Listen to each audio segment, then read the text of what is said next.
네, 여러분 안녕하십니까? 추석 연휴에 얼마나 속상하셨겠습니까? 속상하시고 갈피가 안 잡히는 나라, 국민들은 애쓰는데 민심이 흉흉합니다. 갈피를 잡아주고 계시는 박찬종 변호사님 모셨습니다. 어서 오십시오. 네, 안녕하십니까? 역시 이번에도 추석 그 밥상에는 이재명 영장 기각된 게 제일 많이 올라왔습니다. 추석 민심 밥상에요. 분노하고 있습니다. 제가 이재명 대표가 출석하던 날 아침에 저 SNS에 유튜브에 올릴 썸네일이 하늘이 두 쪽 나도 영장은 발부된다고 얘기했습니다. 근데 결국 기각이 되고 말았는데 오늘 이게 휴일 중이지만은 이 기각 사태와 관계해가지고 국민의힘당 지도부 김기현 대표와 지도부 그리고 핵심 중진들과 국회의원 100여 명에 대해서 제가 충고가 아니라 경고적 말씀을 드리지 않을 수가 없다. 그러니까 저 기각 사태에 대해서 우선 유충훈 부장판사에 대해서 저는 분노하고 있고 유창훈이요.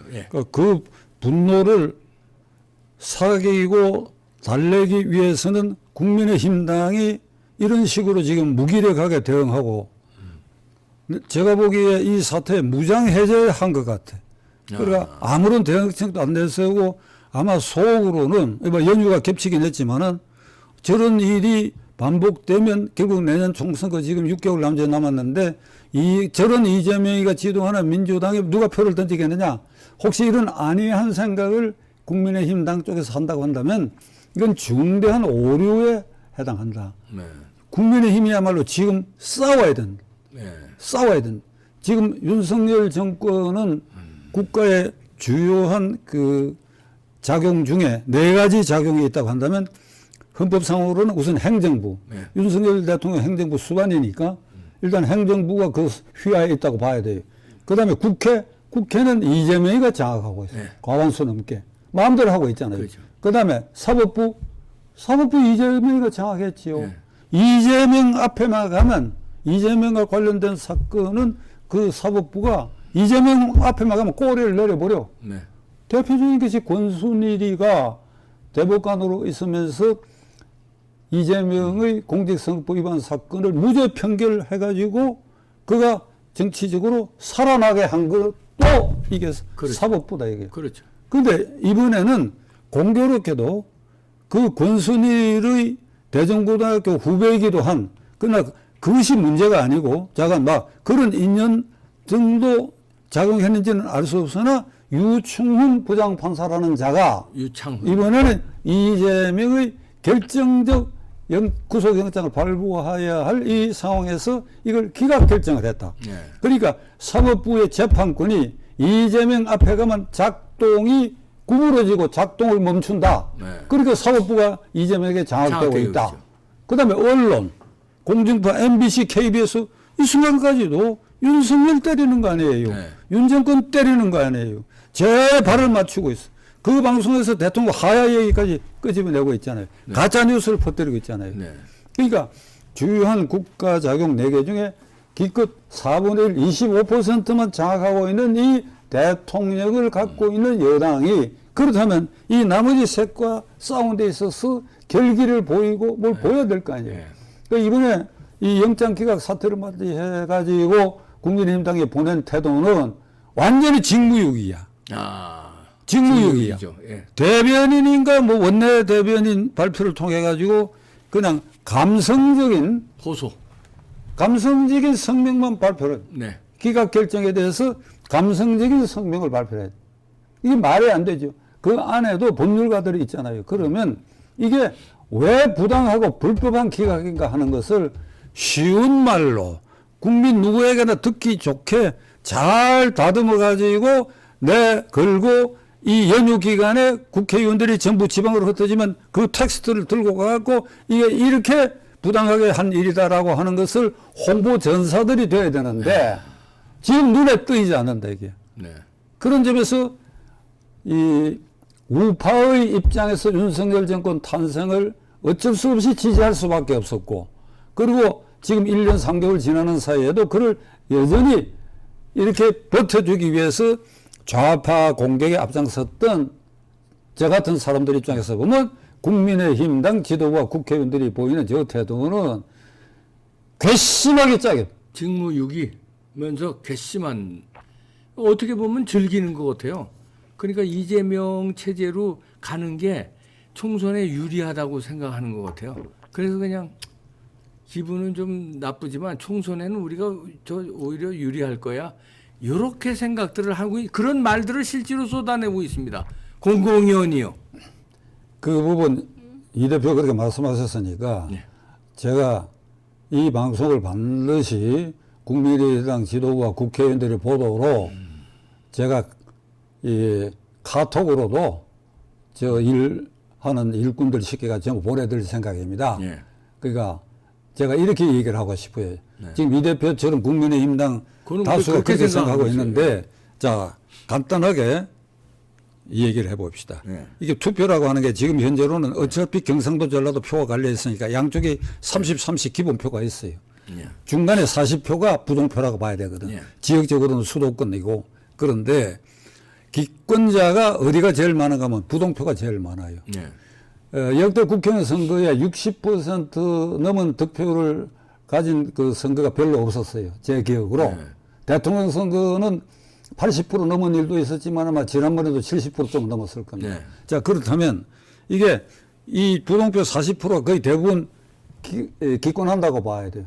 그 중에 일부가 투표에 참가하는데 그 사람들 생각은 원래부터 국민의힘당 생각을 가진 사람들이 아니라고 봐야 됩니다. 네. 그러면 민주당 쪽으로 찍어야 되겠는데 이재명이가 하는 꼴을 봐갖고 기분 나쁘다. 이런 사람은 대량 기권을 해버리고 민주당이 저러니까 국민의힘당? 안 찍지. 국민의힘당은 무기력하지 저게. 저거 하나 못 잡아야느냐. 이런 생각을 가질 수도 있는 거예요. 그러니까 그 간발의 차이에서 결판이 날 수 있는데 그 부동표가 이재명이가 지도하는 이 민주당이 총선까지 간다, 공천권을 행사를 간다 하더라도 그것이 당연히 국민의힘당 쪽으로 온다고 판단하면 바보들이지. 그러니까요.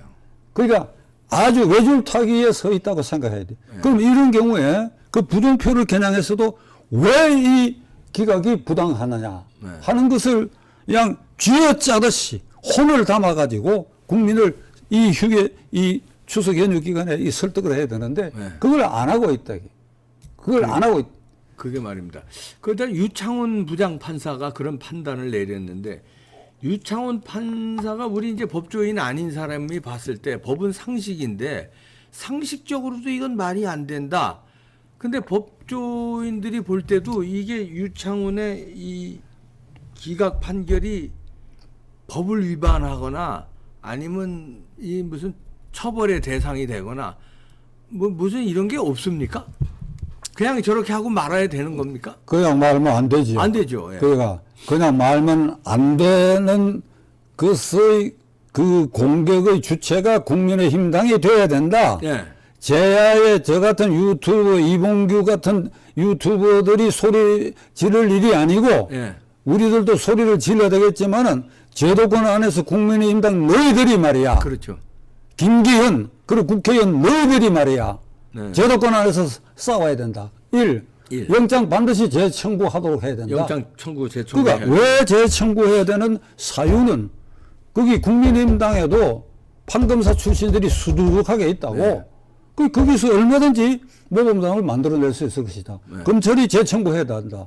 네. 그 다음에 유충훈 부장판사의 그 네. 기각행위는 네. 헌법과 법률에 위반되는 재량권을 벗어난 재판행위, 기각이기 때문에 탄핵 사유에 해당한다. 아, 탄핵 사유에 해당하는. 명백히 해당한다. 오. 이거를 우리 같은 사람이 주장하는 게 아니고 아까 말씀드린 것처럼 제도권에서 국민의힘당 너희들이 말이야. 예. 이게 왜 탄핵 사유가 되는지. 그러니까 그게 막연하게 뭐 잘못됐다 이런가 보다 뭐 무슨 조항이면 법률 위반 조항이 있을 거 아닙니까? 어떤 게 탄핵 사유입니까? 형사소송법 구속에 관한 조항은 네. 이게 주거가 일정하지 않을 때는 50만 원 미만의 형에 처할 사건에만 구속해야 되니까 네. 이재명은 그거는 해당이 안 되죠.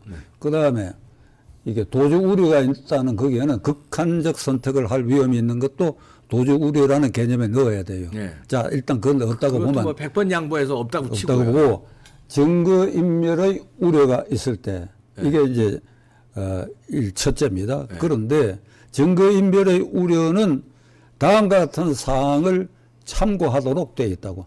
사건이 중대하냐? 중대한 사건인데 증거 인멸의 우려가 있느냐? 그 다음에 사건이 중대하고 그리고 증인 참고인을 위정을 하게 하거나 회유 협박할 위험이 있는가 여부를 판단해야 된다. 예. 그러니까 다시 말하면 중대한 사건으로 증인 참고인을 위협 회유할 위험이 있는가, 그래야 증거 인멸을 획책할 가능성이 있는가, 요걸 판단해야 그 법이 되는데 나온 건데요. 그 법이 지난번에 영장 청구된 그 세 가지 중에 첫째가 위정교사입니다. 공직선거법에 지금 현재 재판이 진행되고 있는 그 사건에 증인을 이재명이가 직접 전화로 자기한테 불리한 증언을 하지 말라라고 교사했어요. 그 소명했잖아요. 소명했고 이 유충원 부장판사가 구속영장 청구 사실이 제1항인 그것은 유죄라고 인정을 했어. 유죄라고 인정했어요. 유죄라고 인정했다.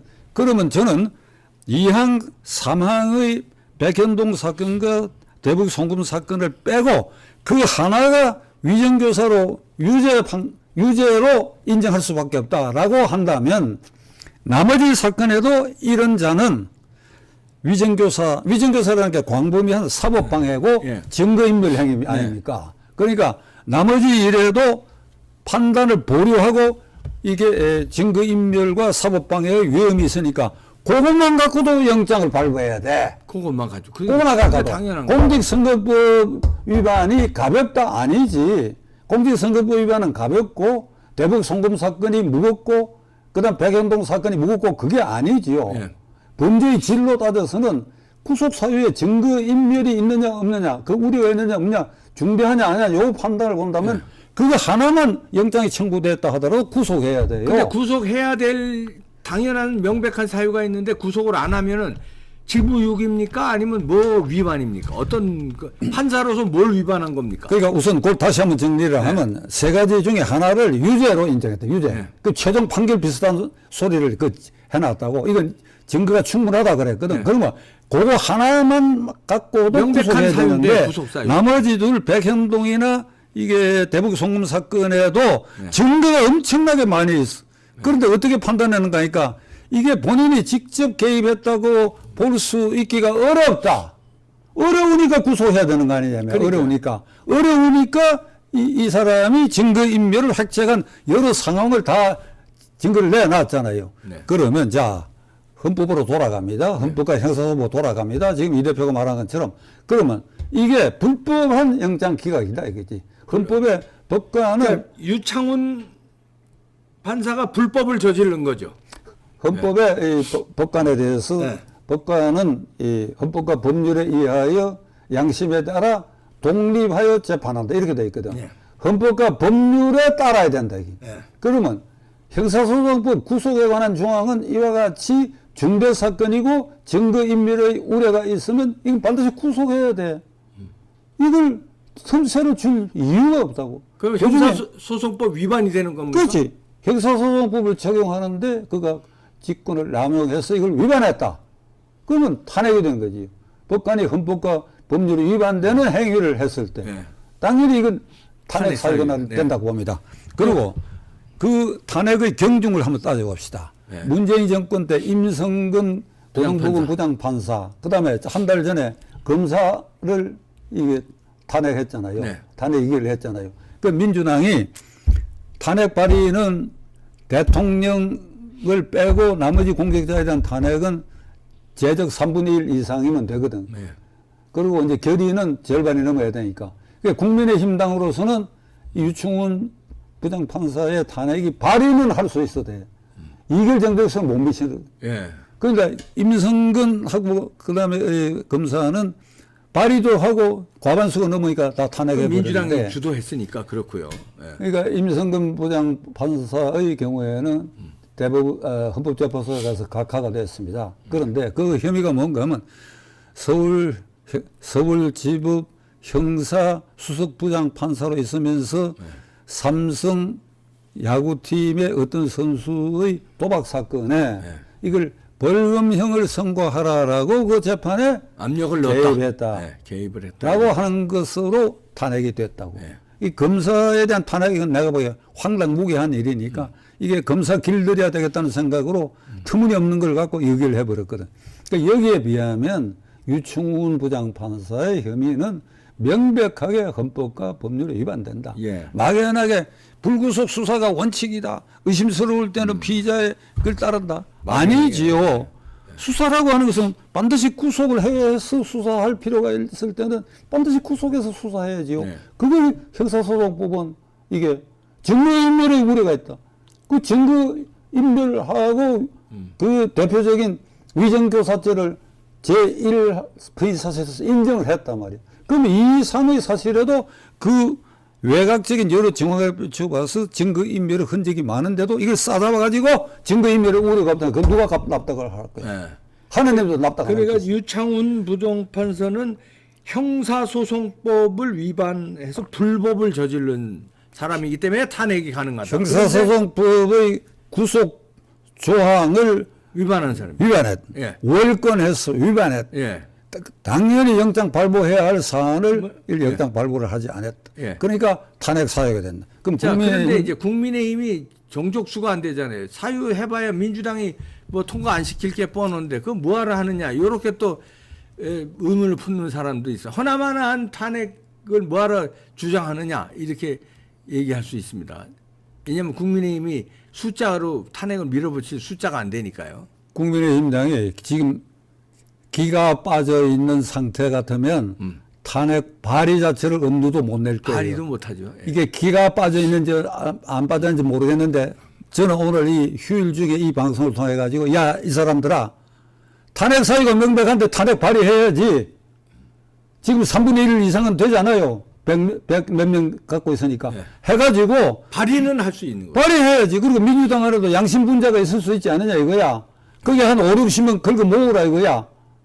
그 이번에도 이재명 그 가결할 때에 민주당 쪽에서 최소 29 그리고 최대 29 플러스 알파 40석 전후까지 반란표가 있었던 거 그걸 생각해가지고 이 탄핵 발의를 해야 된다 이게. 그렇죠. 그리고 동시에 검찰은 영장 재청구. 재청구해야 된다. 네. 검찰은 재청구해가지고 유충훈 부장 판사가 아닌 판사의 판단을 다시 한번 받을 필요가 있다. 네, 그러네요.